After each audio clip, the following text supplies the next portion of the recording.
So 20 truths that a narcissist will hide from you and what that narcissist does not want you to know. And you need to watch all the way till the end because I'm going to give you the best one at the end. Okay. I've seen it all. They definitely want to hide, number one, the fact that they have two selves going on. They have this false self and then they have a true self. The true self is the one that they really want to hide from you. The false self is the one that they show the world. They were traumatized as a child, and this happened pretty frequently at some point during their development as a child, somehow, some way.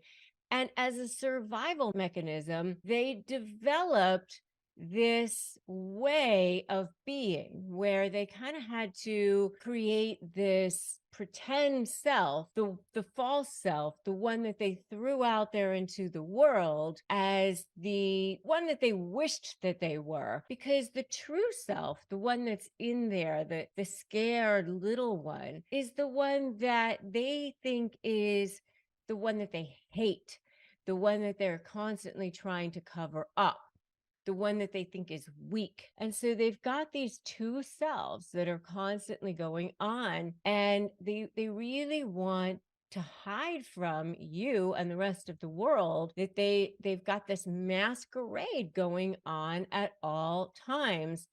And so that's number one. They've got two selves going on at all times. And so number two is that they are constantly lying. It's really a way of life for them. You know, what's really interesting to me about narcissists is that it's a lifestyle for them. And that's something that I find very puzzling and very interesting. And a lot of times they do get away with it. And I think that that's part of the reason why they do continue to do that. And you see that in the public as well, a lot of times. And, you know, what's interesting to me is that they just don't feel like they can tell the truth a lot of times, even when it would make their lives so much simpler or so much easier. It's very sad in a lot of ways that they just feel like they have to constantly lie. And part of the reason for that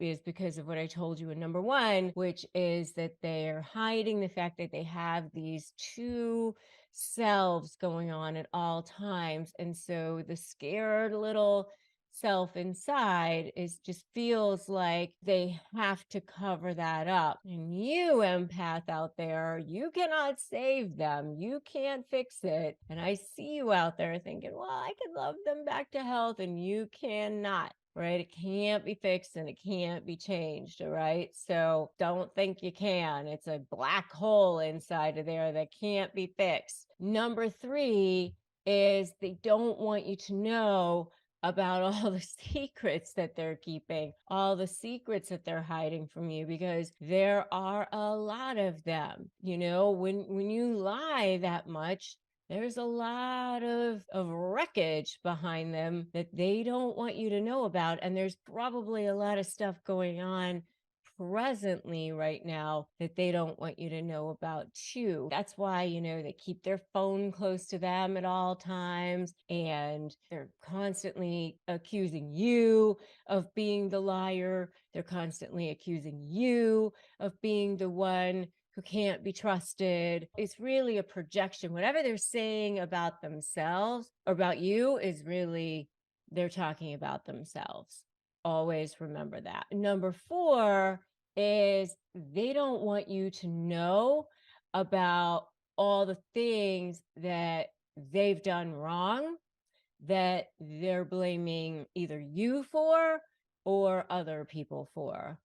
You know, it goes back to the fact that they can't take responsibility for their actions. And so they're always projecting and deflecting and lying and denying, right? And so they don't want you to know about all of those things that they've done wrong that they can't take responsibility for. So that's number four.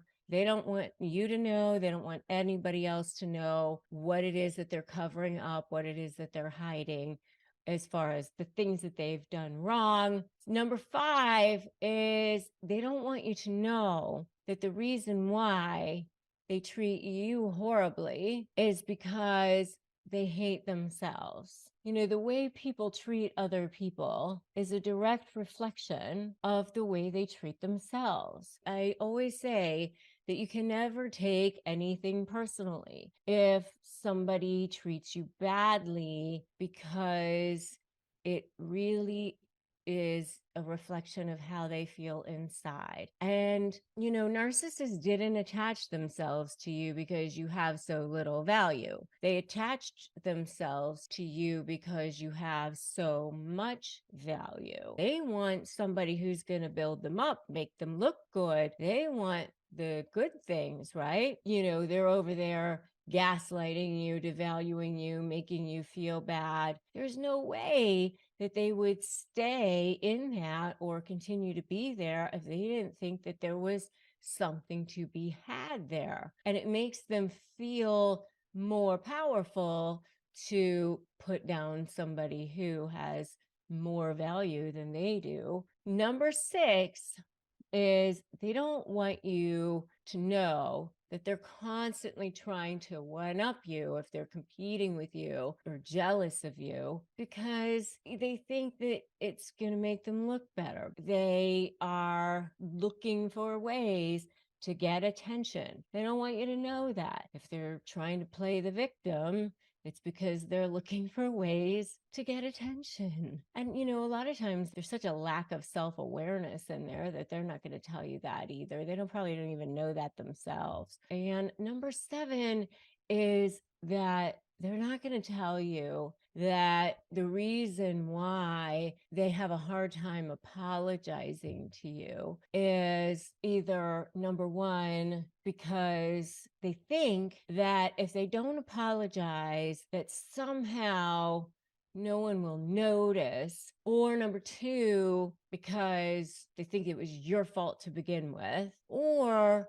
number 3, because they somehow feel like if they apologize, it takes away from their very fragile sense of self in some way. And it's just a very, like, it's the survival mechanism. So, like, the only reason why they would apologize at all is if somehow they can spin it in their mind that it's a manipulation in some way. So they don't really want you to know this whole thing around apologies is this game that they play. I mean, that's why they have a hard time apologizing. And number 8 is that they don't want you to know that they're purposely punishing you because of this pain and anguish they feel inside of themselves. They're going to make you believe that you're the source of all of their problems. They want you to believe that.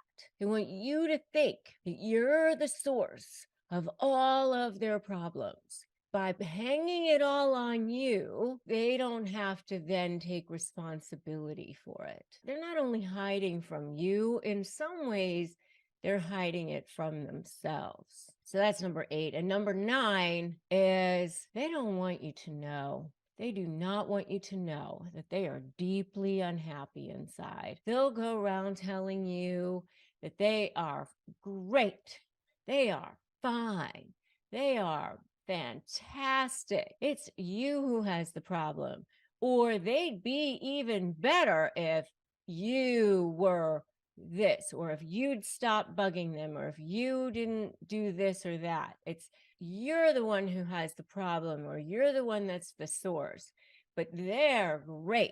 The truth of the matter is that they are deeply unhappy inside. They don't want you to know that. And honestly, again, they really probably don't even know that they're dealing with a lot of unhappiness and traumas and triggers inside that they don't want to have to take a look at. Truths that narcissists will hide from you, what a narcissist doesn't want you to know. The next one is that literally everything a narcissist does is meant to manipulate you. When they love bomb you, it's meant to manipulate you. When they apologize, it's meant to manipulate you. When they future fake you and say that everything's going to be great, manipulation. Everything is a manipulation. And I want you to remember that. So, unfortunately, they just can't be any other way other than manipulating. So, number 11 is they don't want you to know that they're like chameleons. And this started back at the love bombing stage, by the way, but it also, comes back up in a lot of other times too, which is they change their behavior to make themselves look the most appealing and the most charming and the most charismatic to whomever they need to be attractive to and appealing to in that moment. Now, obviously, we all do that to a certain extent, but again, going back to what I said in the last one, this for narcissists, it's a manipulation, it's a way of being. That's number 11. They don't want you to know that that's how they are. But number 12 is they hide the fact that they are looking out for number one at all times. They don't care about anybody but themselves. Every display of love, care, affection, empathy is all fake. For you Seinfeld people out there, remember when Elaine was like, fake, fake, fake, fake, fake, fake, fake? That is what it is. Fake. And I want you to remember that. So I want you to put fakers in the comments right now. Fakers, fakers, fakers. It's sad, yes, but I always say you can have your feelings of wishing them well, sending them light, all of those things. But, I always say send them light, but from, over there. Have your boundaries, send them light from, over there. All right, number 13. They don't want you to know their true intentions, which is to use you for everything you got, whatever it is, to manipulate you, to go after you, especially if they're in the discard phase. You become public enemy number one in that situation. Because, they only see things in black and white. You're either good or bad or whatever, because that's what narcissists are like. All right. Number 14, they don't want you to know what they are truly capable of. And let me tell you, I've seen it. I was in a business relationship with a covert narcissist, seemed like the nicest person in the whole world. Everybody was like, oh, they seem so nice. Oh, I'm sure it was inadvertent, how like it goes with covert narcissists.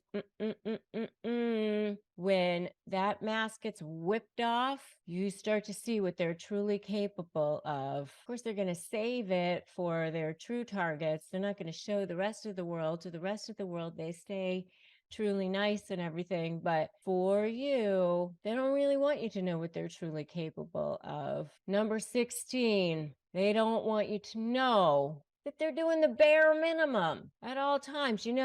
Especially covert narcissists, they're really kind of inherently lazy. They want to be takers in this relationship, right? They don't want to have to give. They want you to give. And they certainly don't want to be reminded of anything that you gave.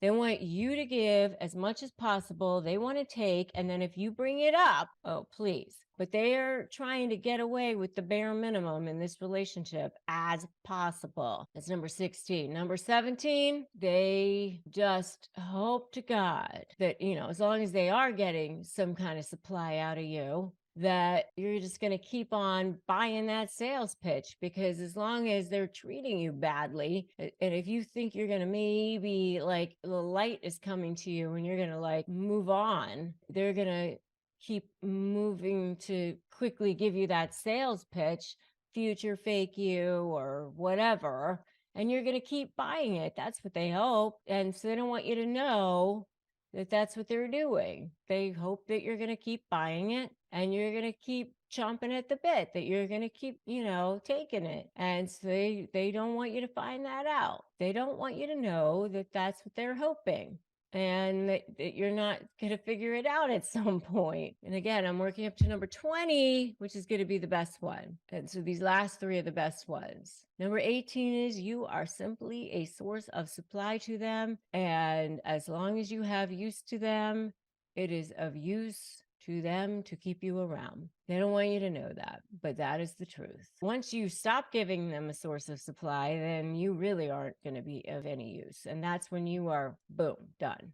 Number 19, they don't want you to know that it is literally a struggle for them every single day to survive, because it's exhausting for them to, keep up this facade, try to get supply every day, not let anybody know, be in this world constantly, feeling empty, trying to get supply, keep up all of these charades. It's very exhausting for them. It's way easier to live a very authentic life.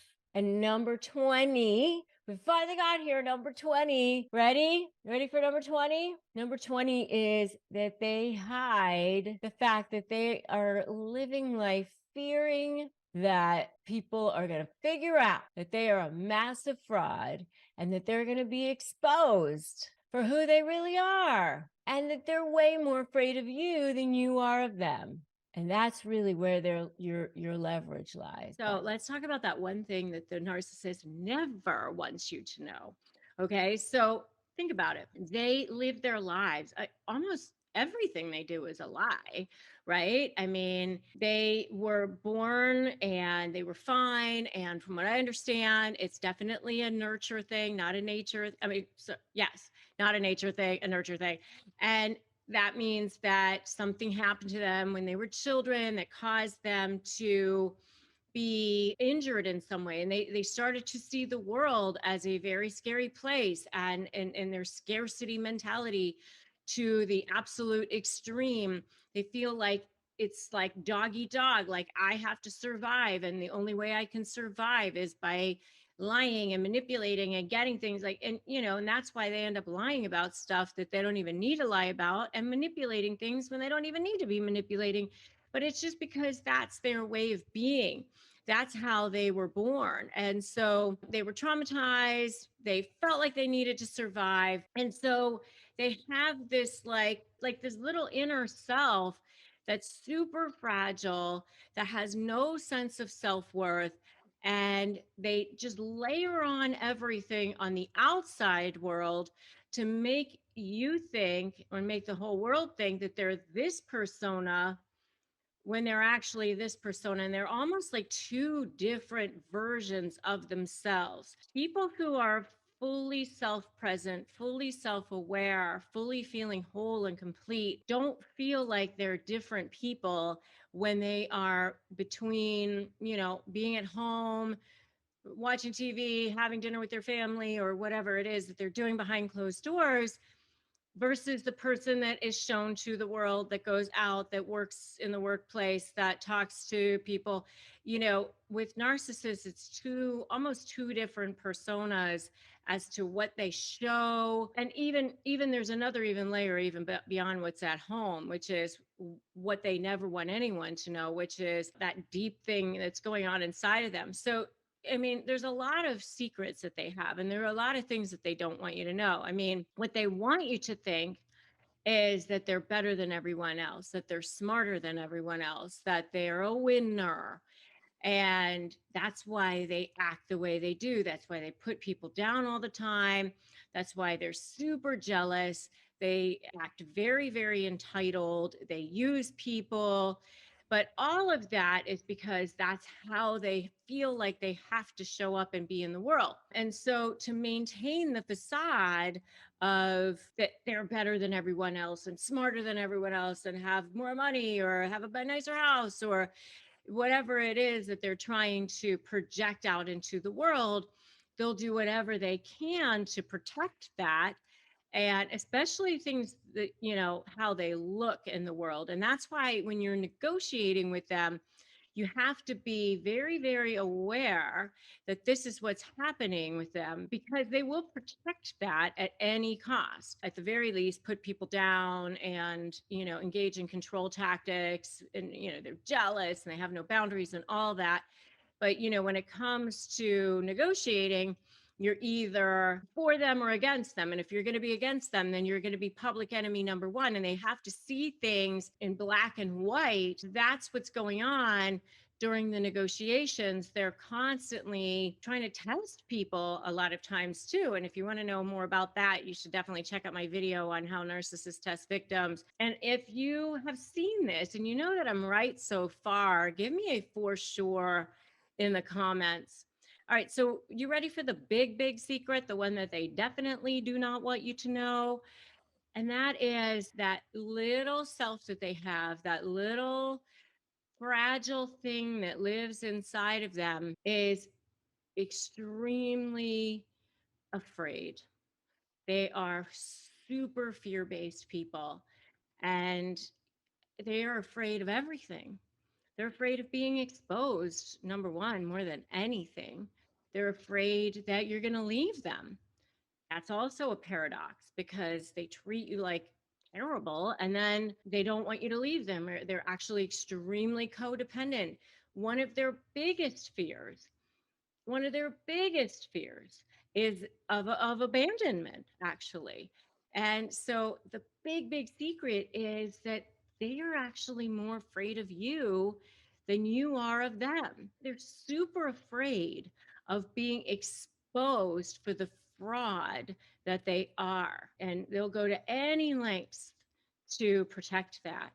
And so when you're going to negotiate with them, that's what you have to remember. You have to keep all of these things in mind, because you're going to have to kind of keep their ego in check to a certain extent, but then also make them feel like they are potentially going to be exposed, that something might be happening to them.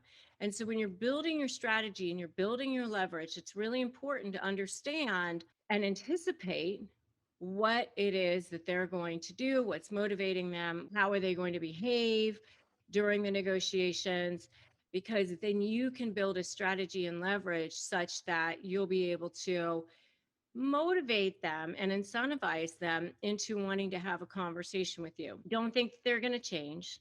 Don't think that you're going to be able to get them to see the error of their ways and, oh my gosh, I can't believe how I treated you or how this happened or whatever, because they're not going to do that. And the reason why they have a hard time apologizing, or they have a hard time admitting that they're wrong or that they're responsible or giving anybody credit for anything, is because they have such a fragile sense of self. It's almost like, if I do that, then I will crumble, then there won't be enough for me. They're almost like glass or something that's been very carefully, meticulously protected, and they don't want to be exposed. So that's really the biggest secret of all. And that is that you are actually the stronger one. They are way more afraid of you than you are of them.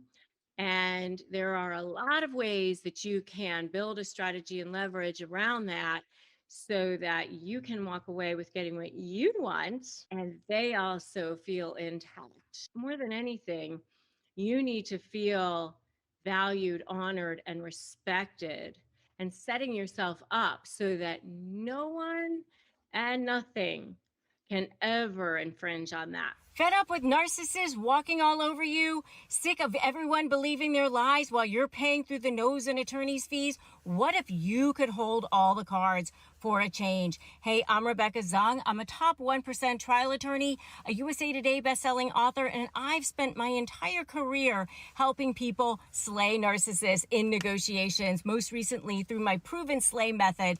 What if your suffering could become your superpower? Imagine turning all that pain into power, not just for you, but for others too. This is your chance to take back control. You can finally win. Become a high conflict negotiation certified coach. Help others while transforming your own life, and do good for the world. This is your chance. Go to RebeccaZung.com/apply, and I'll show you how to turn the tables for good starting today. Let's talk about the 2 secrets narcissists don't want you to know. So they have 2 selves. Let me explain something. Narcissists were created out of trauma. They were not born that way. It's not a DNA thing. It's not like they come into the world this way. We come into the world feeling whole. We come into the world feeling like pretty good. Like, I think I'm a pretty good human. I think I'm a good person. We feel good inside. It's when things start happening to us that we start reacting to the world and feeling like, oh, maybe I'm not so great. Maybe there is something wrong with me. And that happens to all of us, by the way. We all have traumas and triggers and insecurities and feelings of doubt. None of us are immune from that. I wish we were. Certainly I'm not. Those of us who are out there that say we're not, those are the narcissists, by the way. All of us have our moments of that. But what happens is with narcissists is that during their childhood, they were exposed to trauma on a regular basis. Something happened to them that caused them to constantly be in survival mode on a regular basis, that constantly caused them to feel like they were having to be in that fight or flight, feeling. And when you're in fight or flight, our brains emit chemicals. Our brains emit, epinephrine, things like that, that cause us to be able to be stronger, faster, better, so that we can fight or fly, right? So that's where the fight or flight comes from. And when we're children, and this happens on a regular basis, causes the brain to actually have arrested development in the limbic system part of our brain. And then what happens as you get older is that part of the brain then doesn't develop properly. So then the prefrontal cortex part of the brain, other parts of the brain, of course, we grow up and the logic part of the brain is, there. But what happens is with narcissists, when they are presented with certain stimuli, which makes them feel like they need to survive, or they feel like where they're again being put in situations which are similar to those situations that made them feel defensive or made them feel like they were, potentially in danger, then that narcissistic injury gets triggered. So, when does that happen to them? Well, it could be any kind of situation, but a lot of times it's when they feel exposed, it's when they feel somebody has, slighted them in some way, somebody has, outed them or, caused them to be feel less in a situation or whatever it is, then that narcissistic injury gets triggered, that narcissistic rage comes flying out, that limbic system of the brain gets activated, and here comes that cage. It's almost like a caged animal. It's almost like that part of them, that survival part of them, comes out, and they literally cannot help themselves, and they see black and white. It's like that other part of their brain is shut off, and they only see that at that moment. They cannot see the good anymore. They only see the bad. And, so there they are. But the 2 secrets they don't want you to know are that they have these 2 selves. What happened when all of this was taking place as children is they almost split into 2. They have this true self, which was the scared little self that they hide away, which is almost like a shriveled little, version of themselves that's hidden, that's weak. And then there's the false self, the one that they show the world. And yeah, we all sort of have this somewhat of a dichotomy like that, but they really have a dichotomy. For them, it's a very much of a dichotomy. So those are the two secrets. They've got this true self and then the false self that they show the world, and that true self is never to be seen by anyone ever, and that false self is the one that they must protect at any cost. And that's why they do not ever want to be exposed. That's why they must layer on that narcissistic supply from external sources by adulation, having the prestigious friends, the prestigious houses, the money, the power, the control. All of those things have to come from external sources, but they feel totally and completely empty inside. And it's that black hole that can never be filled. And they feel like they're desperate for air, starving inside, because they just feel like they can never fill that black hole that's inside of them, that true self that they're hiding away, that scared little self. And that's why I say to you all the time that they're way more afraid of you than you are of them, because that true self that's inside of them is super scared. The problem is that everything they do is transactional. Everything they do is a manipulation. Everything they do comes from that place of fear, comes from that place of manipulation, comes from that place of scared self, that survival self. So really that's secret number 2, is that everything they do is a manipulation. Everything they do is transactional, because they feel like they have to come from that place. They're in survival mode all the time. And they think that you are too. That's the sad thing. They don't really trust that anyone else comes from any place other than that place. They don't trust anyone. They really do believe that everyone has an agenda, that everyone wants something from them, that no one is truly good, so they don't mind taking from other people, because they really think that everyone's out for their chips too, that it's a dog eat dog world. They think that it's like that. And it's very sad. If you agree with me, it's so sad. Just put "so sad" in the comments, because it is so sad. But that doesn't mean that you have to be in that space. You can't fix it. You can't heal it. When you go to help them, they're just going to drag you into that quicksand with them. It's not going to help. It's not going to help. You're going to just drown. You're just going to drown along with them. So what you need to do is move on. Here we go. Let's talk about what's going on beneath that narcissist, that hidden evil. They do seem so evil. And I'm telling you, some people feel like they're like gripped by the devil or whatever. And this is not a video about religion. I'm not going to get into religion. I'm not going to be talking about any of that. But they do seem like they're evil. They do seem like they're malicious. They do seem like they're after you. And the bottom line is that they are.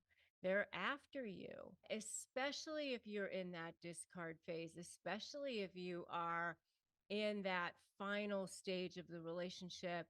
And what is going on underneath there?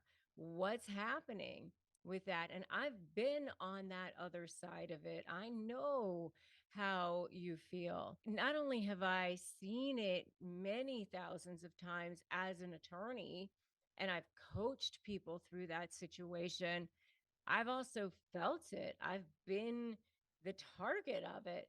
So I've been in many different realms. And so sometimes that hidden evil isn't so hidden. It comes all the way out at you. They're hiding it from everybody else in the world, but you're seeing it directly, right? So, what is happening there? Why is this happening? And I know so often you sit there and you go, this isn't fair. This isn't right. I didn't do anything wrong.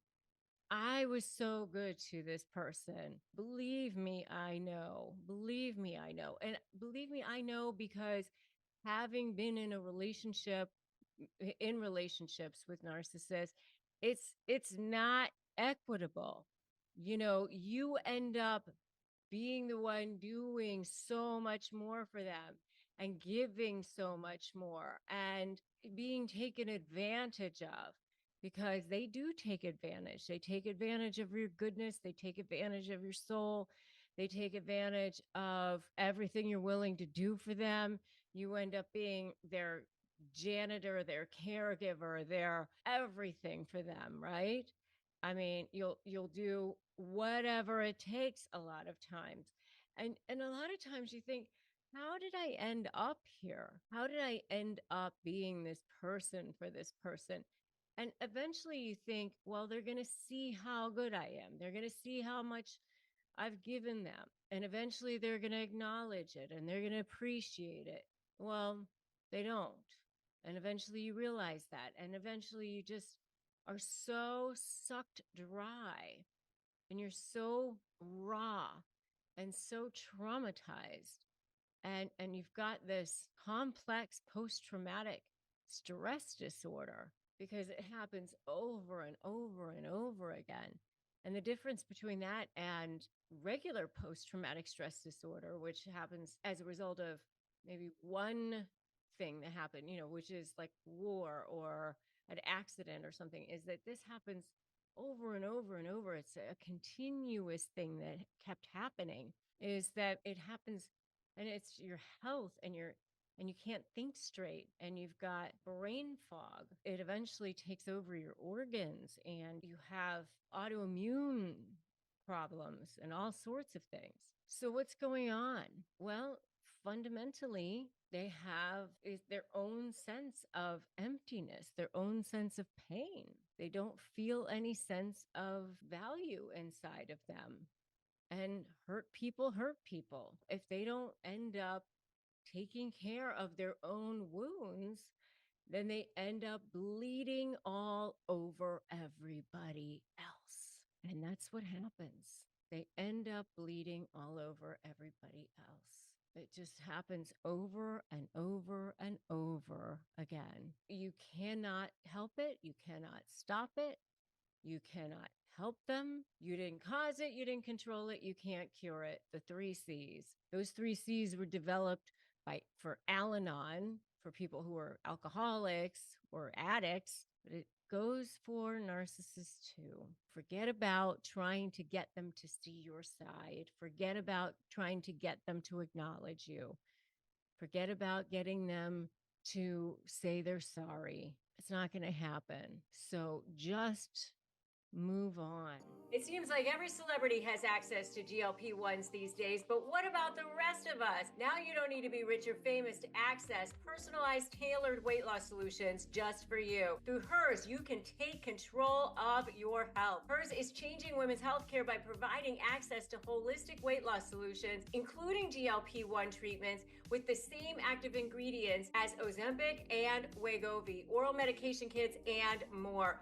You'll connect with a medical provider who will develop a plan based on your needs. And if prescribed, your medication is included as part of a doctor-designed weight loss program, complete with ongoing care, online support, all at no additional cost. Plans start at just $199 a month with a 12-month subscription, paid up front, and your treatment ships directly to your door. So if you've been struggling with weight loss and you want to find the right solution just for you, start your free online visit today at forhers.com/negotiate. That's FORHERS.com/negotiate. chat/negotiate for your personalized weight loss treatment options. Hers is not available everywhere. Compounded programs are not FDA approved or verified for safety, effectiveness, or quality. Prescription required. Restrictions apply. Wegovy and Ozempic are not compounded. It's time. Let's talk about the kinds of things that you hear coming out of the mouth of what we refer to as a covert narcissist. Sometimes people refer to them as like the downtrodden type of narcissist, the vulnerable narcissist, the fragile narcissist. But a lot of times they don't really come off that way. I dealt with a couple of covert passive aggressive narcissists. They can actually kind of seem confident on the surface at times, but the thing that is the same about covert narcissists is they often play the victim. They often will play the victim of you. So what they do is they target certain people, but then they make themselves seem like life isn't fair. Things aren't fair to them. And especially when they're dealing with a particular person who is going to be you, their target.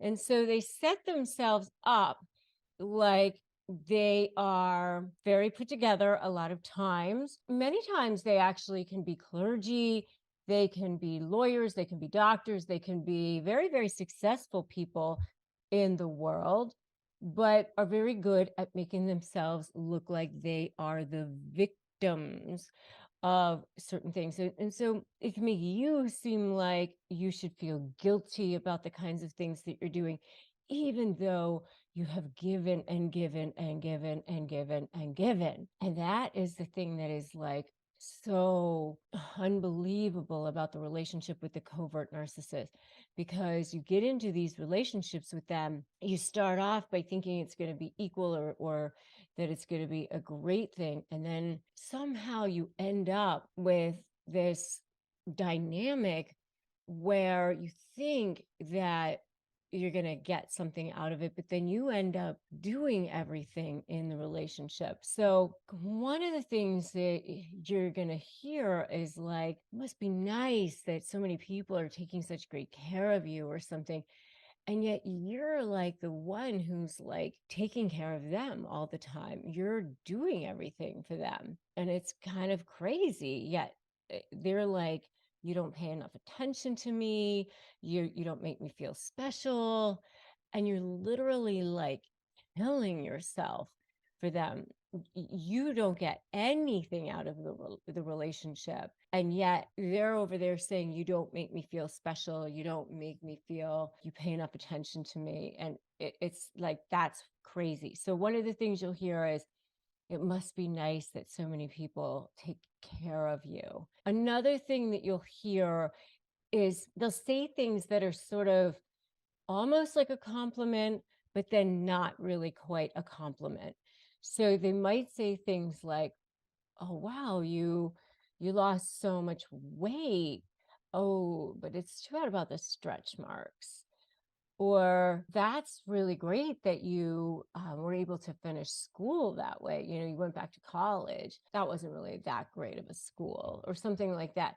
There's like a compliment, but then sort of a put down at the same time. Or, "Too bad it took you so long to get through college." I mean, I know you had all the kids and everything. Like if you went back to school when you had kids afterwards or something, there's a compliment, but also sort of a put down at the same time. So there's like a passive aggressive thing, because there's this underlying rage, this underlying need to compete, this underlying thing that they can't quite be happy for you. They can't quite get there because they're just extremely, extremely unhappy, insecure, jealous, vengeful people underneath it all. But on the surface, they seem like wonderful people, kind people. They'll be the first people to show up if you're sick, the first people to show up if you're in the hospital. taking care of people. And so everybody else thinks that they're so wonderful and so kind. So, one of the other things that you'll hear them say is, no one appreciates me. No one appreciates all the good things that I do for everybody else. I don't get acknowledged. They take care of everybody else, but they don't get anything in return. So they'll say things like that, like, I do everything for everyone else, but I don't get anything in return. So they'll say that sort of thing. Another thing that they'll do is they try to make people feel guilty. So they might say something like, you guys go on, I'll just stay here. I'll be here all alone. No problem. It's okay if I'm here by myself. The guilt factor. It's fine. I'll be fine. So everybody feels guilty for them, that sort of thing. I can never get what I want. It's not fair. I can never get what I want, that sort of thing. The other thing that they'll say is, that they're too smart. They feel like they're too good for something, or too good for a place, or too good for being in certain situations. They feel like they're slumming it in certain places or something like that. They don't like that. There's that sort of underlying thing that there's maybe they could do better. Sometimes if they're dating people, they're kind of maybe not happy in that relationship because they always feel like they could do a little bit better in the relationship that they're in. The other thing that you'll see with covert narcissists a lot of times is that they pit people against each other, especially, two other parties, but they do it very, very subtly. I've seen this happen. And then they play dumb about it. They get two people to be against each other, and then they'll be like, oh, I don't know how they ended up fighting. Oh my gosh, how did that happen? Did I say something? Oh, I certainly didn't mean to. That was definitely inadvertent. And it's always sort of this plausible deniability where they are kind of, their hands are clean, right? Because everything they do is this innocent, did I say that? I didn't mean to say anything about that. Because they always couch their verbiage in like care. Because another thing that they'll say is, I'm so concerned about Deborah. She's just drinking so much. I'm just really worried about her and her drinking. I'm just so concerned about that. That's something else that you'll hear a covert narcissist say is they're concerned. They couch the things that they say, even though they're really smearing. It's a smear campaign, but they couch it in the form of concern. They're very good. They're very good. They're very stealth. And that's why I think that covert narcissists are really the most dangerous type of narcissist, frankly. If you guys have seen any of these, give me a for sure in the comments below, or tell me the types of things that you guys have seen in the comments below as well. I would love to know some of the other things that you guys have seen, especially covert passive aggressive narcissists, because I think it's pretty crazy the kinds of things that I've seen narcissists say, especially covert narcissists, is really pretty crazy. All right, what is going on with those narcissist eyes? 1 minute they're normal, and the next blank and wicked, right? And sometimes they just seem like they're completely devoid of emotion, and sometimes they're just staring at you. Why? What is going on? Well, I mean, for one thing, they need that narcissistic supply.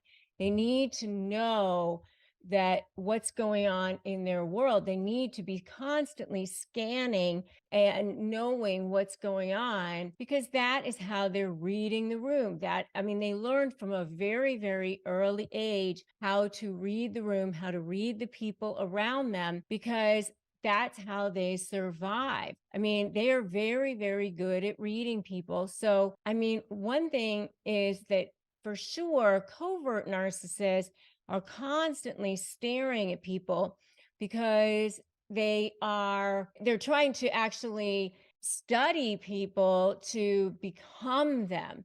They almost are using those mirror neurons to become those people and become their targets, become you. And they want to study how to love bomb you the best, and how to see what it is that they need to become.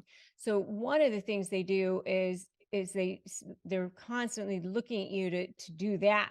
But another reason that they stare at you and they look at you is because they do it to control you. They do it to let you know that they have you, to make sure that you know that they are constantly tracking you, that you are never out of their purview. And you can kind of feel it. You can always sort of feel that they're watching you. And it's very, very creepy. And they do it in a way that you know that they're right there. They do it in a way that you feel like you're not really a person. It's not a person who's watching, if there's a person who's looking at you with care or with concern or with love, you feel that, you can sense that.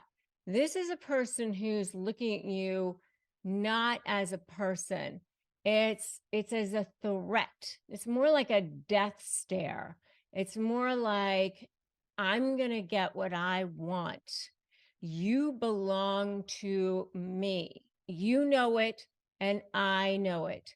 And especially when you are in that discard phase, when you're in that discard phase and you've become public enemy number one, and they want to take you down, they're looking at you to let you know that you're going to pay for discarding them or becoming that threat, becoming the person who's on the other side of them. Because for a narcissist, you're either for them or against them. And if you're against them, then you are the enemy, because now you might know things about them.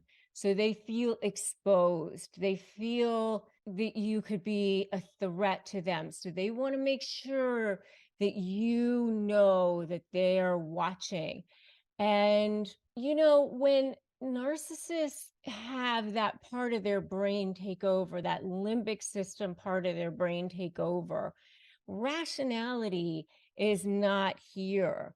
It's here, and they're not thinking clearly, so they're essentially logging out. Reason is logging out, and it's another part of their brain is taking over. And that's why it does seem like it's sort of an empty stare when they're looking at you like that. That's why it does sort of seem like an evil stare that's looking at you that way. And it does sort of seem like they sort of cease to exist, because it's not this part of the brain. It's that other part of the brain that is a completely different part of the brain than the regular part of the brain. It's that limbic system that takes over, that sometimes they don't even remember what it is that they're doing and saying when they're in that rage part of their brain. That narcissistic rage takes over. That narcissistic injury has been triggered, and that narcissistic rage takes over, and they start to do things. And it can be quite scary, especially if you're dealing with a malignant narcissist who will tend to do things like stalking or engage in acts of violence. It can be quite scary. And if you are dealing with a malignant narcissist, then please do what you need to do to protect yourself and go to a shelter, or make sure that you have a good support system in place. Make sure that you have, you've gotten that stash of cash in place. You have a place to go. You've taken care of maybe getting the right attorneys in place, you have the right therapists in place, you have everything that you need to get in place. Maybe you need to get injunctions in place, that sort of thing. Because if you are dealing with a person who is in that state of mind, they're not being rational. Okay. And so it's almost like they're blacking out sometimes when they're like that. And by the way, if you do need therapy and you don't have access to online therapy, we do have a sponsor on this channel, which is BetterHelp, and you can get access to that at betterhelp.com/Rebecca Zung. We receive commissions on that. You do not pay any extra on that. We just want you to have access to good, reliable sources of help, that has been vetted. And by the way, if you need phrases for disarming narcissists, you can grab those at disarmthenarc.com for phrases for disarming narcissists. There's another crazy thing that there is actually a scientific explanation for the evil looking eyes. Anger activates a person's sympathetic nervous system, or SNS, which causes physiological responses such as increased heart rate or blood pressure, rapid breathing, and pupil dilation. It actually causes people's pupils to dilate. And so people's eyes actually do go dark when that happens. And that narcissists will play any cards that they have. And if they can explain their unfavorable behavior in some way, they will. That's the problem here. We never know when this is actually going to be happening. And so this physiological response is happening in response to anger. And when that narcissistic injury is triggered, then that's when that narcissistic rage can happen. And you just never know when that's going to happen with a narcissist, because that narcissistic rage can happen when they're slighted at any time. And you never know when they're going to be slighted, because they can be slighted at the smallest of things, I mean, they can be slighted because the waitress at the restaurant didn't bring them their drink on time, or somebody looked at them funny, or somebody cut them off in traffic, or whatever. So I mean, when this thing happens, when they're logging out, they're blacking out, this behavior can be dangerous. It can be dangerous. So you do want to be aware of when this is happening, so that you can start to see the signs. You can start to see when this is going to be potentially coming on. And remember, there's never, ever, ever an acceptable excuse for abuse. There's never an acceptable excuse for abuse. Whether or not they remember it doesn't matter. They could be lying, by the way, to get you to forgive them, since they weren't being themselves. Or maybe they'll tell you they had a stressful day at work, or they had an abusive childhood, or they have a lot going on in their lives, or they could be blaming you. It's your fault. You didn't provide enough sympathy or empathy or enough compassion for them, or you looked at them funny, or you talked too loud at dinner, or whatever their excuses. There's never an acceptable excuse for abuse. Okay. And they can never say things like they would never hurt you on purpose, they didn't mean to. Any kind of apology like that is also not acceptable. It doesn't matter. That's not acceptable either. All right. It is not okay. And I want you to put that in the comments right now. Not okay. Not okay. Got it? All right. Not okay. Whether they are knowingly hurting you, or they're just becoming so angry that they allow their body to take over and hurt you, and they're saying they don't remember or whatever it is. You deserve better. You deserve safety. You deserve physical, emotional, sexual safety, if that's what it is, God forbid. But seeing those narcissist eyes change and literally get darker is a sign that something is going on, that there's a problem.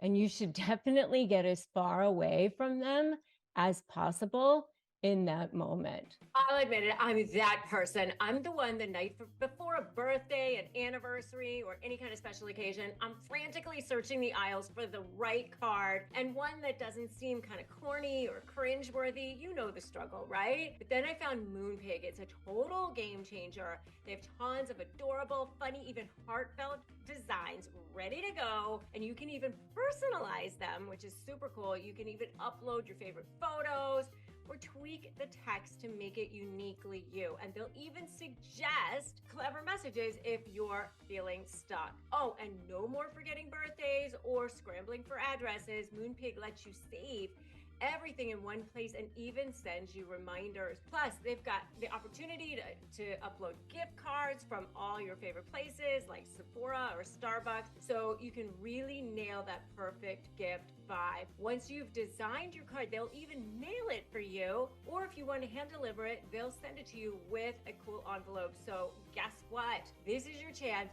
Your first card is totally free. Just use the code FREE and go to moonpig.com/US/negotiate. Seriously, stop stressing and start impressing. Make someone's day with Moonpig. Try it right now. So today we are diving into a really fascinating topic that not many people talk about that often, but it can be really, really puzzling. It's the weird sleeping patterns of narcissists.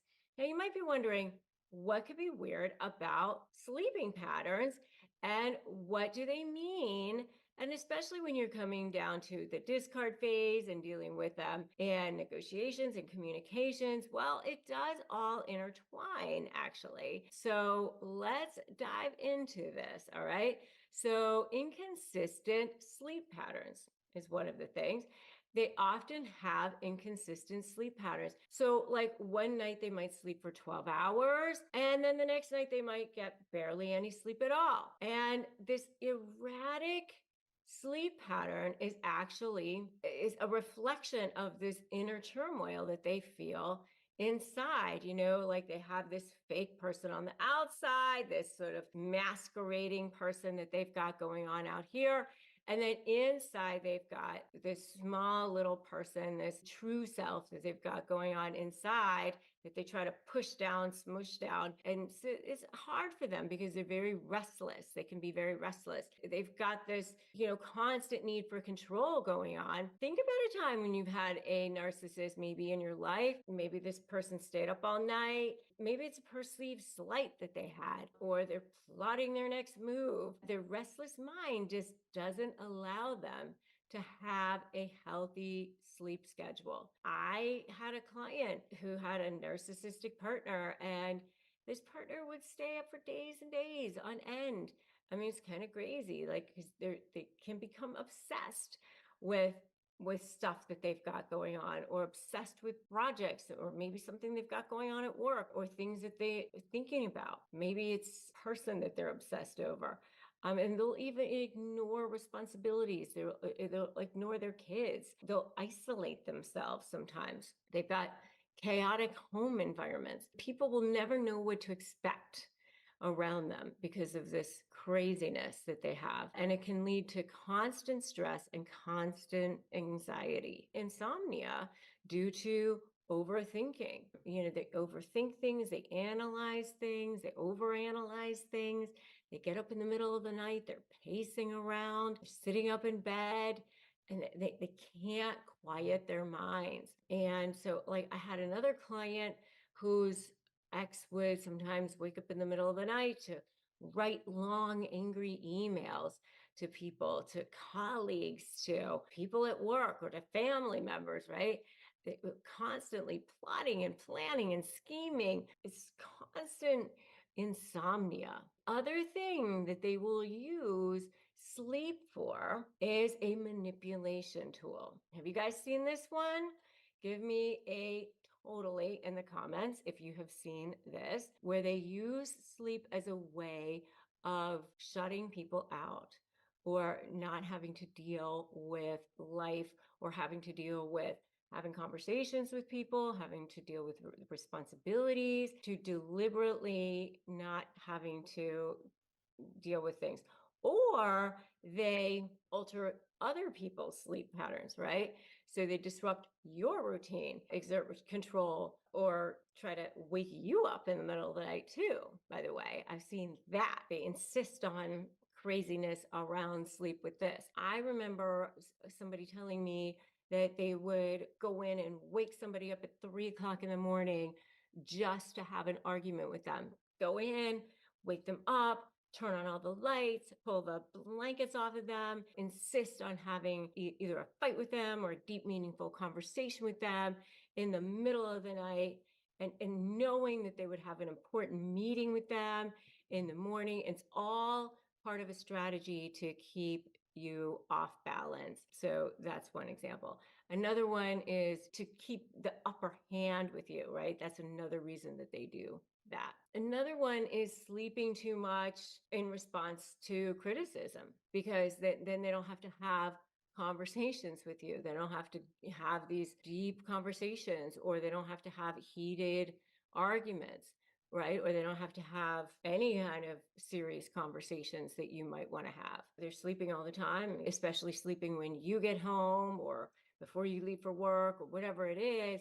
Then they don't have to engage in whatever conversation that you want to engage in. It can be super, super frustrating because, they're using sleep in this way to manipulate you. It's just another form of projection and deflection when they're doing that, right? And isolate you. It's again these silos. It's, you end up in a relationship, but you're not really in a relationship. It's so much worse than actually being alone. It's so much better to just actually be alone. If you're going to be alone, you might as well be alone. All right. In this video, I'm going to give you 5 things narcissists withhold to torment you. So one of the things that narcissists love to do is they love to manipulate you. They love to control you. They love to see you squirm. Something that I have often said when it comes to dealing with narcissists is that there's this huge myth out there. People think narcissists just want to win. That myth is totally false. And so when people go to negotiate with narcissists, they go to communicate with narcissists, they go to try to deal with narcissists, they think, I'll just give it to them. I'll just give them what they want and then I'll be free. Why am I not free? Why am I still in this? Why are they still driving me insane? Because the problem is that it isn't just that they want to win. It's not just money. It's not just power. It's not just the optics of it. It's also that they love to manipulate you. They love to see you squirm. They actually literally get a high from seeing you squirm. They actually enjoy that process. So I talk about that there's actually 2 different forms of narcissistic supply. There's actually what I refer to as diamond level supply, which is how they look to the world. It's what they will protect and defend at any cost. So their reputation, it's adulation, it's admiration, it's their impressive friends, it's prestigious careers, it's all that stuff, how they look to the world, it's respect, that sort of thing. But then there's what I refer to as sort of like the dark underbelly of narcissistic supply.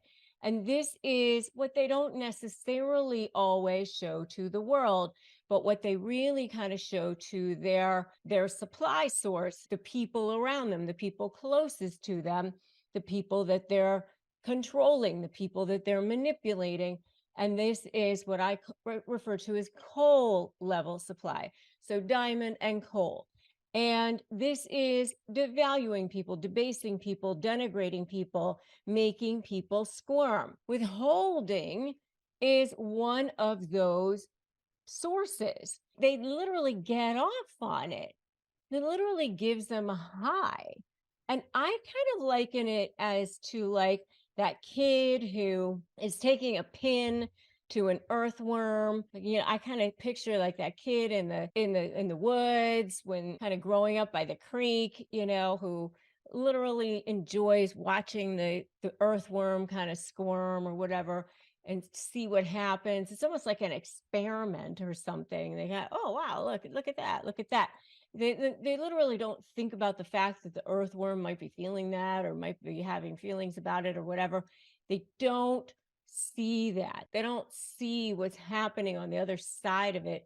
They're just enjoying the process of watching you squirm and be tormented. And, they're getting a rise out of you because they know then that they still have power over you, that they still have control over you, that you are still in their dominion in some way, that they still have reign over you, that you are still tied to them in some way. And so they withhold things to torment you.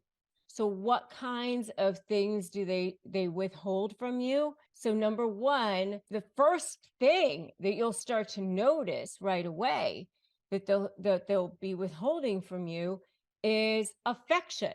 And why is this one of the first things that you'll notice? Well, because one of the first things that they give to you in such a massive, huge way is affection.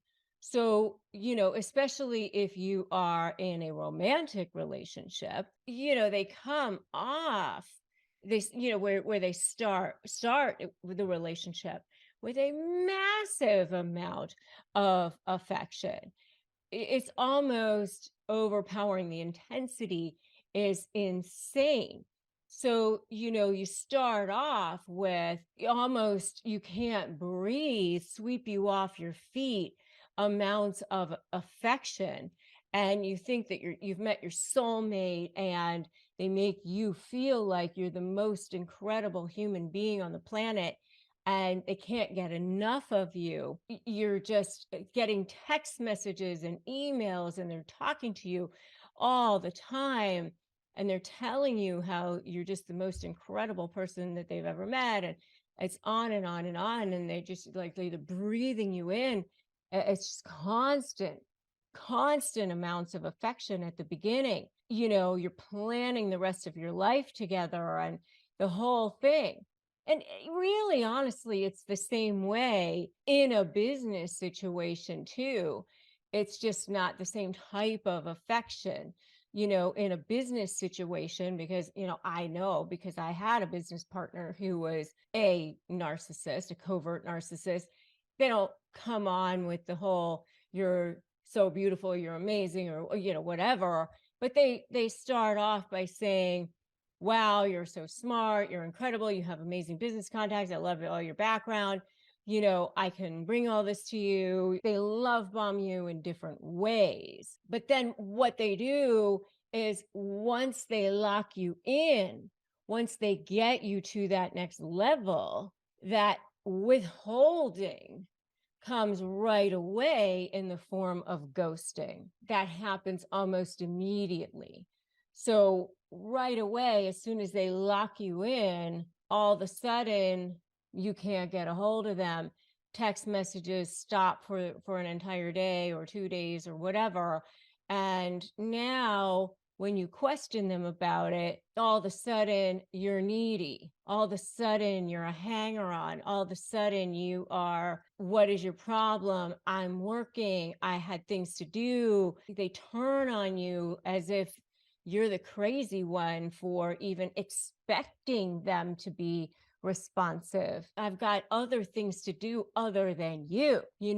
So that withholding of affection starts almost immediately. Almost immediately, they're not telling you all of those wonderful things that they were saying about you from the beginning. They're not giving you the compliments. They're not touching you as much as they used to. They're not kissing you back. All of those things almost immediately stop right from the beginning. So I'm not even talking just about communication. I'm talking about all forms of affection. They start to withhold unless they start to realize that you're pulling away, and then they start giving it back again. It's this push, pull, high, low, hot, cold. And then you go through that cycle for the rest of the relationship, frankly. So that's withholding affection, giving affection, withholding affection, giving affection. So that's number one. Number two is withholding the truth.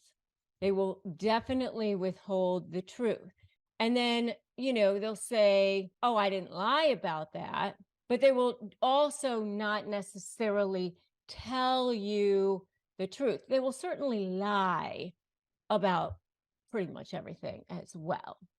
But they will also not tell you entire truths as well. So, what I mean by that is they might give you information about what they did in a weekend, but they just don't put in all of the details. Or they might give you information about some kind, if it's a work situation, they might give you information about what they want to give you information on, and then they omit details that they just don't want you to have. And then you find out later what they didn't tell you, which is, probably the most critical part. And a lot of times it's to protect themselves, but sometimes it's just to torment you. And one of the ways that I would see this often as an attorney is with discovery, for example. They would hand over, if it's supposed to be 12 months of bank statements, they would hand over 11 months worth. And so, you have to go through and you realize, oh, July is missing. So then you have to go back and you have to ask for July. They would only provide the first page and not the rest of the pages. So you'd have to go back and you'd have to ask for the rest of the pages.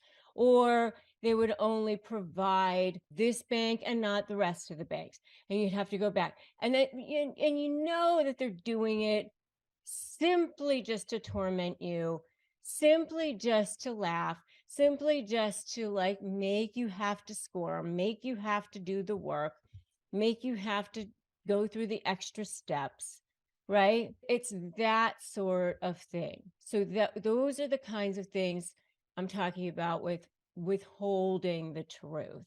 It's not lying, but also not telling the entire truth. So that's number two. Number three is the one that I actually find to be one of the more bizarre things when it comes to dealing with narcissists, but there it is, which is sex. Narcissists will literally withhold sex from their partners. You would think that they enjoy having their partner want to have sex with them, want their partner to want them. They are very strange when it comes to that. I don't know, but they don't seem to like it when their partner is initiating sex with them. So it's a very strange thing. I've actually did a whole video on narcissists and sex. It's definitely a control issue. Even men, they don't like their females to be initiating sex with them. And, they don't like kissing, they don't like that intimacy. They withhold sex to torment their partners, to torment you.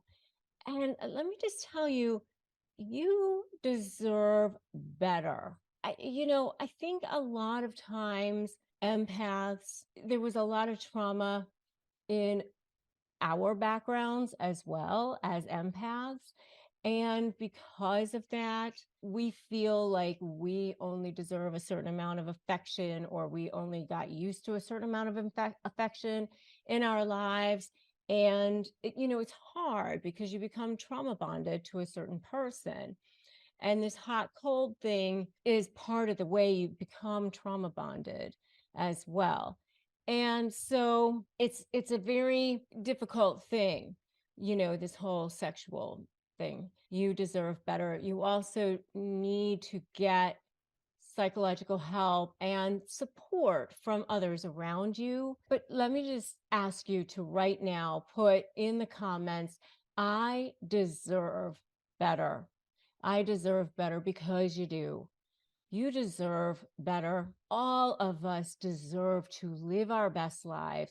We deserve to live life to the highest intention that God intended for our souls, which is amazing. And it is not to be squashed, it is not to be made small.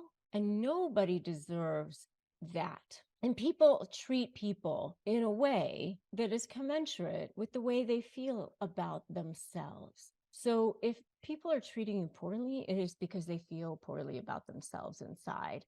It has nothing to do with you. So you cannot take it personally. And sex is one of those things that it's hard not to take personally, because you feel like, oh my God, I must not be attractive or whatever. But I want you to know it has nothing to do with you personally. Okay. So I just want you to say, I deserve better in the comments right now. And if you need additional support, I have a free private Facebook group. Please join that, Narcissist Negotiators with Rebecca Zung. And I do also have a partnership with an online counseling service, BetterHelp. Please, if you don't have access to counseling, go to betterhelp.com/Rebecca Zung. We get commissions from it. It doesn't cost you any extra. We just want you to have access to the help and support that you need. Number 4, the next thing that narcissists do is they withhold genuine praise. They may say good things at the beginning to love bomb you. They may also say good things in public to make themselves look good about you, but in private, no. And also, especially with covert narcissists, there's always sort of that underlying competitiveness, that underlying jealousy, and even with grandiose narcissists as well. And so, that there's always sort of like they're not feeling good about you. They may say, "Hey, you look great, you look beautiful," or whatever, but there's always sort of this agenda. Remember, everything they do is a manipulation. Keep that in mind and remember that. They withhold genuine praise. They're jealous. They're jealous of you. So that's number 4. Number 5, and by the way, if you're being subjected to any kind of narcissistic rage, if they get upset, I do have key phrases for disarming narcissists. You can go to disarmthenarc.com and get those.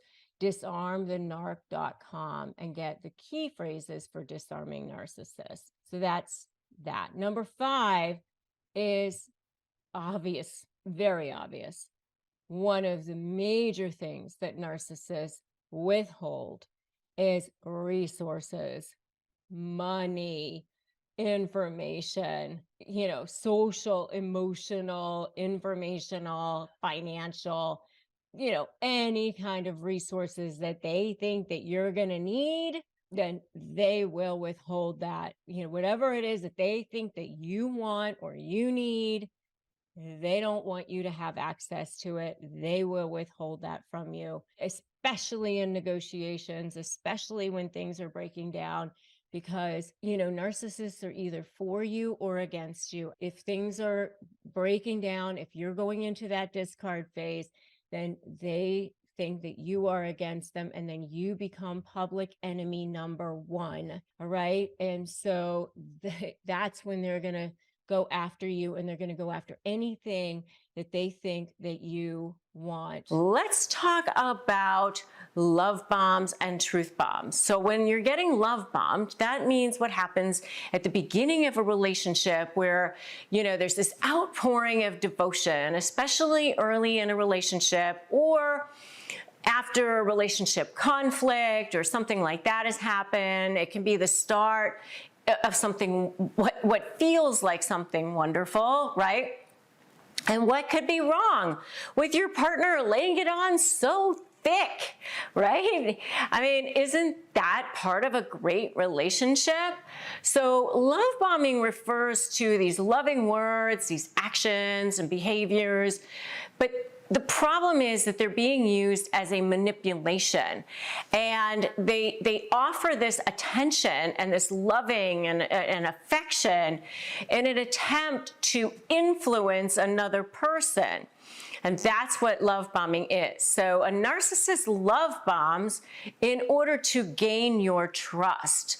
But once the bombing raid has ended, the affectionate behavior starts to dry up. So the love bomber at that point might become irritable. They start to dominate you. They start to not have boundaries. They might even start ghosting you. And if you want to know more about ghosting, you should definitely check out my video on silent treatment versus ghosting versus going no contact, because I give a whole primer on what the difference is between those things.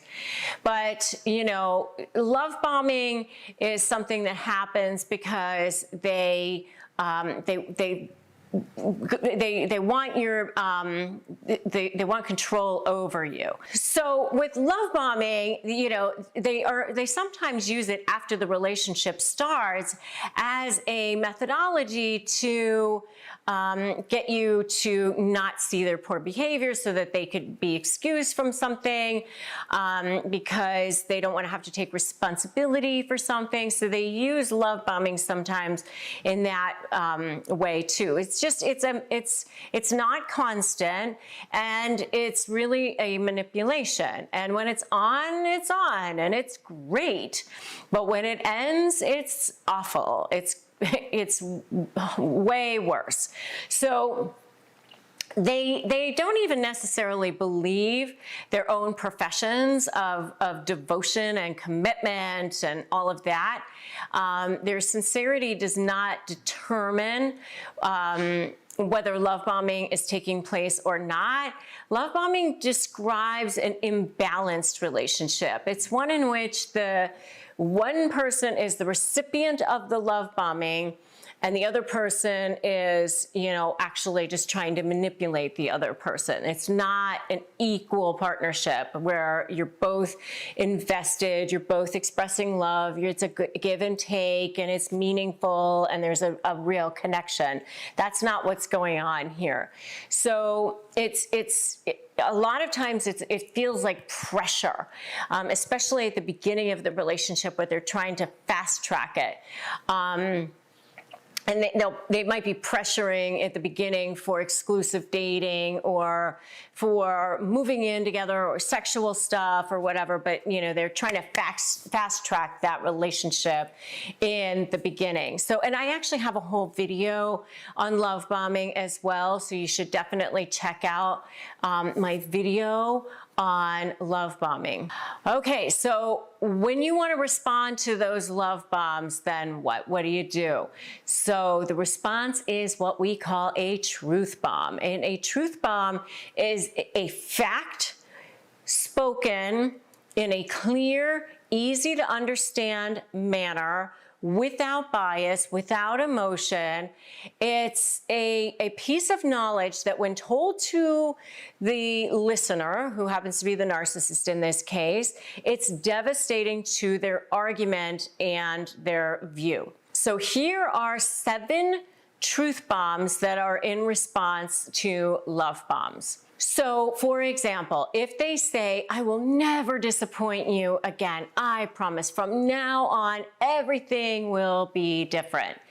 Your truth bomb is going to be, that sounds too good to be true. That's, you're basically just saying, listen, that's a little too much. Nobody can be perfect. Nobody can respond with, I'll never do this ever again. Right? So you're saying it matter-of-factly, without emotion, without like smugness. Don't be sneering, because they'll definitely respond in anger to that. Just say, that sounds too good to be true. Okay? So the second one is, they say, you're so special to me. You know I didn't mean what I said. I wasn't myself. I won't take it out on you again. So then the truth bomb to that is, I've heard that promise before. Okay? So if you are so sick of being love bombed and you are so ready to just truth bomb from now on, give me a truth bomb in the comments. All right, so the next one is when the love bomber, when faced with the latest incident of not keeping his or her word, they'll say, it wasn't my fault because blank, whatever the excuse is. You can rely on me. I'll never let you down again. That's a future fake, by the way. So what you would say is, that is a promise that is impossible to keep, right? So the next one is when they're caught in a lie. So they'll say, I will never do that again. So what you want to say is, I will believe you when I see how you act. In other words, they don't necessarily always do what they say that they're going to do. So, I'm looking forward to seeing you act in that way. Thank you. Okay, so then the next one is when they avoid taking responsibility for a problem. They might say, you mean everything to me. We're soulmates. Remember, I don't even know what I would do without you in my life. I need you. You just want to respond and say, that's really great, and I'm glad that you feel that way, and I look forward to seeing you do the things that you're supposed to do. Like, just bring it back to them. So another love bomb that you might get is, somebody who just like is constantly absent all the time. I'll let you know before I go anywhere. You will always know exactly where I am. And, just say something like, okay, I look forward to you doing that. And thank you for saying what you're saying. And, maybe even offer to have them put their money where their mouth is and say, all right, how about you allow me to have access to your location on your phone or something like that. See what they say about that. Okay? And another one is if they treat you with irritability or disdain, and they might say something like, oh, you look so beautiful, you look so handsome, how did I get to be so lucky? Like, they're just trying to get you away from what it was that you're trying to hold them responsibility for. Just say, I acknowledge what you're saying and thank you for what you're saying. However, it takes away from the point of what it is that I'm trying to make. And you're making me feel like the things that I'm saying, you're trying to make it like they didn't happen or they're not important. Did you mean for me to feel that way? Was that your intent? And it kind of like calls it back on them, because of course they're going to have to say, no, that's not what I meant. So these are just a few ways that you can come back. Just remember, just the facts, ma'am, just the facts, sir. Never explain, justify, or overshare. Just, respond to what it is that they are saying.